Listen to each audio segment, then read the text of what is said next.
Nous vous avons déjà parlé de Dracula dans notre épisode Vampire. Nous avons largement évoqué Frankenstein dans notre épisode Golem. Et nous ne tarderons pas à nous intéresser aux momies et aux loups-garous. Mais ce qu'on ignore un peu en Europe, en dehors des cercles fantasticophiles, c'est que tout ce joli bestiaire est officiellement parrainé par un studio, Universal. N'allez donc pas croire que cet épisode résulte d'une opération promotionnelle, il se base sur un fait historique qui nous permettra d'étudier comment ces figures issues du folklore ont su s'adapter à toutes les modes et les changements de société.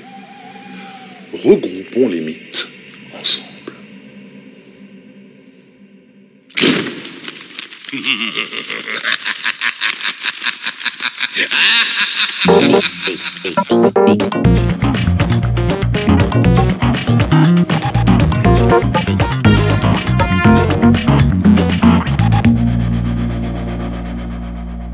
The thing we keep in there is an affront, and I should know I dragged it all the way here.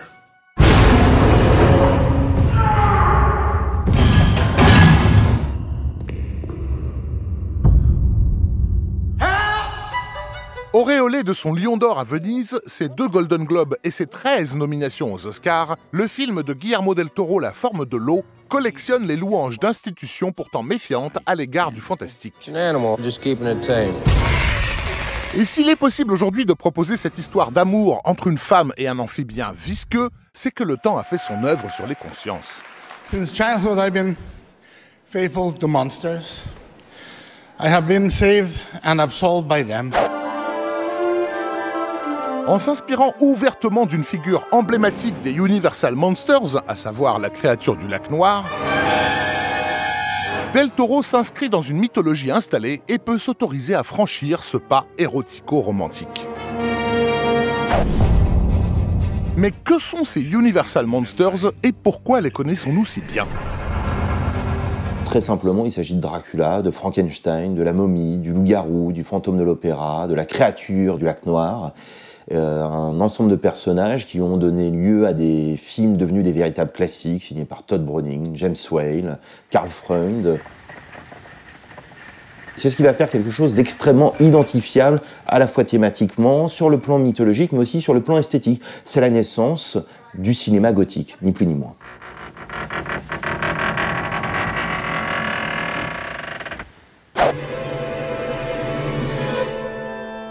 L'âge d'or du muet avait déjà propulsé au sommet du box-office l'acteur Lon Chaney, dit l'homme aux 1000 visages,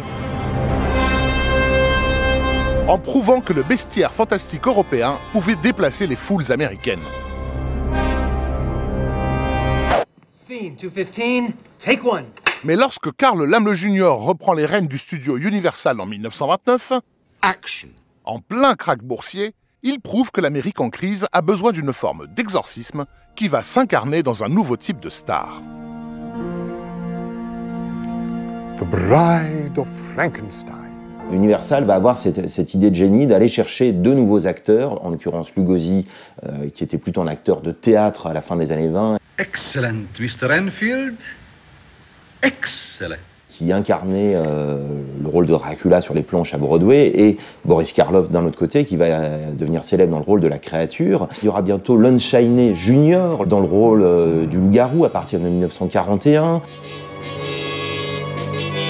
Il y aura Claude Rains qui va jouer le rôle de l'homme invisible en 1933 dans un autre film de James Whale. Look, he's all eaten away. Huh?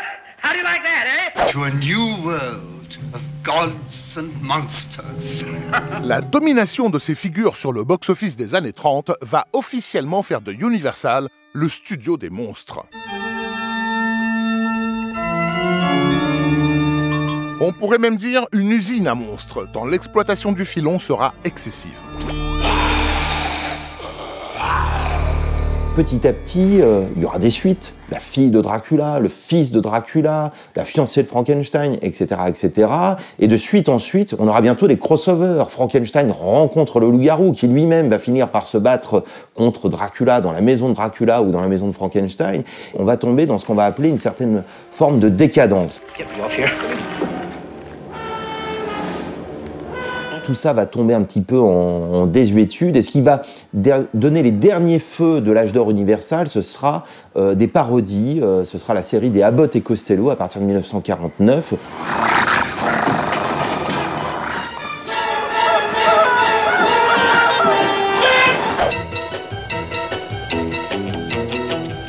Dès l'après-guerre, le public est devenu si familier des codes du genre qu'il ne peut que sourire à la vue de ces figures entièrement apprivoisées. C'est l'heure des familles Addams et autres Munsters qui intègrent l'American Way of Life.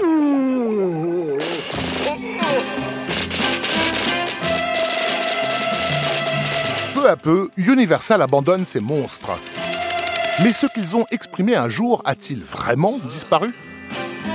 Brings out the monster in you. A strange.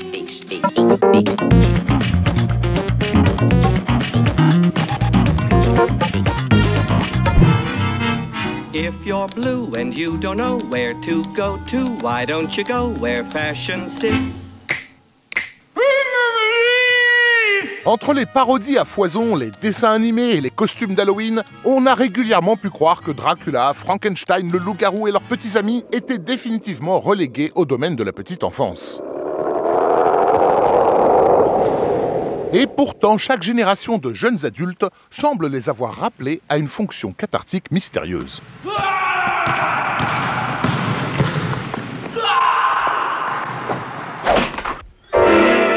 Ainsi, lorsque le roman Frankenstein de Mary Shelley tombe dans le domaine public, le studio anglais Hammer Film en profite pour voler à Universal une de ses figures emblématiques.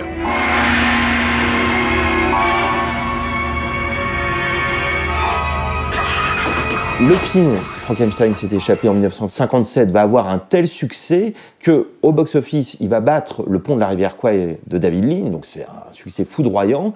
Et du fait de ce succès, la Universal va se dire, en fait, on ne sait plus comment faire ces films-là, faisons un deal avec la Hammer, et c'est la Hammer qui va réaliser des films pour nous.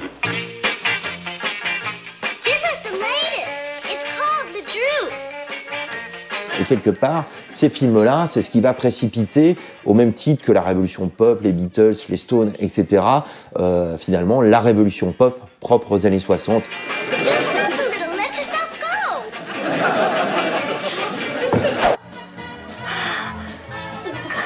Difficile de le comprendre aujourd'hui, mais les films colorés et glamour de la Hammer vont véritablement faire scandale et être quasiment assimilés à de l'obscénité pornographique. En échappant à ses propriétaires légaux, l'énergie de ce bestiaire monstrueux semble retrouver aussitôt son caractère sulfureux.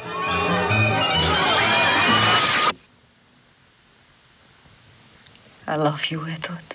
Et ça, c'est extrêmement important, la permanence des mythes. C'est-à-dire que Dracula, Frankenstein et tous les monstres propres à l'Universal, même s'ils sont tombés en décadence, même si à un moment donné, ils sont plus que des objets de comédie avec Abbott et Costello, en réalité, ils sont toujours susceptibles de renaître de leurs cendres pour retrouver un sens inédit face à un nouveau public. Et il y a toute une génération de cinéastes, George Lucas, Coppola, Spielberg, tous les cinéastes du Nouvel Hollywood, par exemple, qui ont grandi en regardant ces films et qui ont, quelque part, ça fait partie de leur imaginaire.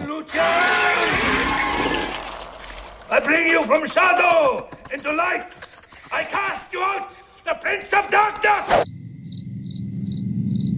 Car oui, les zombies de Romero, le tueur de Massacre à la tronçonneuse, ou le loup-garou de Londres sont avant tout l'héritage de gamins qui ont grandi devant la télévision à apprendre par cœur les gestuels de Bela Lugosi ou de Boris Karloff. You will be my slave of love. My gosh, Bella, how do you do that? This ought to do it for you.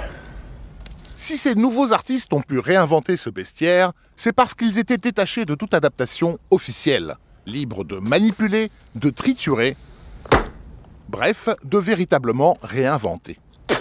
Une série comme récemment Penny Dreadful, qui effectivement fait cohabiter tous ces monstres, mais qui quelque part les fait cohabiter en revenant à la source des romans et en procédant non pas une logique postmoderne, mais une logique de cut-up. Quelque part, on prend des pans entiers des romans et on les associe les uns à les autres. C'est une manière de renouveler le regard sur ces mythes-là, parce qu'on a l'impression de finalement de revoir ou de relire ces romans-là comme si on les découvrait pour la première fois. My name is Victor Frankenstein.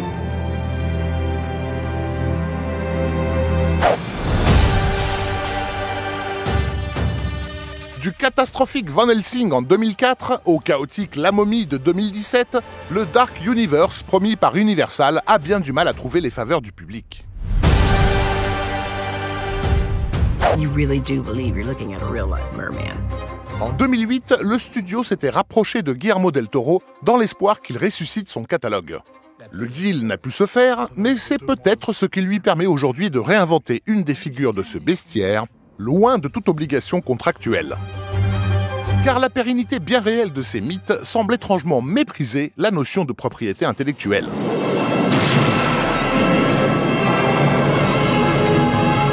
Elle lui préfère un système d'héritage culturel plus complexe qui transforme les spectateurs d'hier en créateurs de monstres d'aujourd'hui pour le public de demain.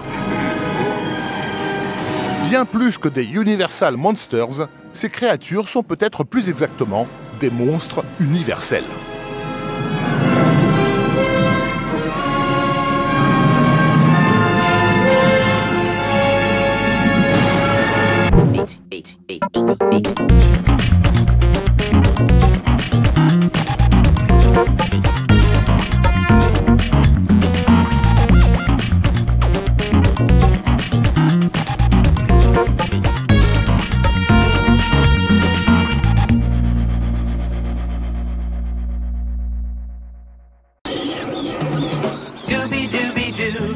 Where are you?